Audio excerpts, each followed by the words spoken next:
আমাৰ গাঁৱৰ নামঘৰতেই হওক বা আমাৰ ঘৰতেই হওক, যেতিয়া ভাগৱত পাঠ পঢ়ায় তেতিয়া ভাগৱতৰ সন্মুখত এগিলাচ পানী ৰাখি আৰু ভাগৱত শেষ হোৱাৰ পাছত সেই পানীগিলাচ সকলোকে খাবলৈ দিয়াটো আমি সকলোৱে জানো। আপুনি জানেনে বাৰু এই পানীগিলাচ কিয় ৰখা হয় আৰু ইয়াক কিয় খাবলৈ দিয়া হয় ভাগৱত শেষ হোৱাৰ পাছত? আপোনাৰ ঘৰত হৈ থকা কাজিয়া গালি-গালাজ এই পৰিৱেশে আপোনাৰ ঘৰত থকা পানীখিনি ইমানেই আনহেল্ডি কৰি তুলিব পাৰে যে আপোনাক বহুত বেয়াকৈ বেমাৰতো পেলাব পাৰিব। আৰু ফিল্টাৰ কৰা আছে বুলি আমি যে য'তে ত'তে পানীগিলাচ ঘপককৈ খাই দিওঁ, সেই পানীগিলাচ কিমান হেল্ডি বাৰু? আজি এই বিষয়ে অলপ চাইণ্টিফিক হিচাপে কথা পাতোঁ আহক। মাছাৰু ইমোটো, যিজন জাপানৰ এজন চাইণ্টিষ্ট আছিল, তেওঁ পানীৰ ওপৰত এটা বিশেষ পৰীক্ষা কৰিছিল।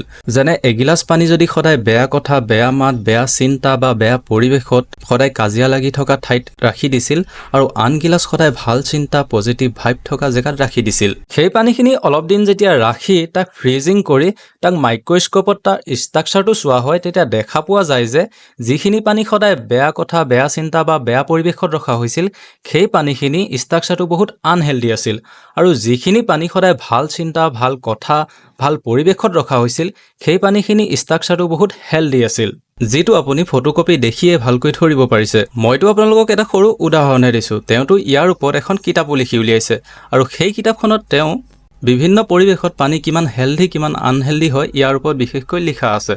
এতিয়া বুজি পালে নহয়, আপোনাৰ দেহাটো ভালে ৰাখিবলৈ অকল ভাল খাদ্যৰে প্ৰয়োজন নহয়, ইয়াত ভাল পৰিৱেশৰো প্ৰয়োজন।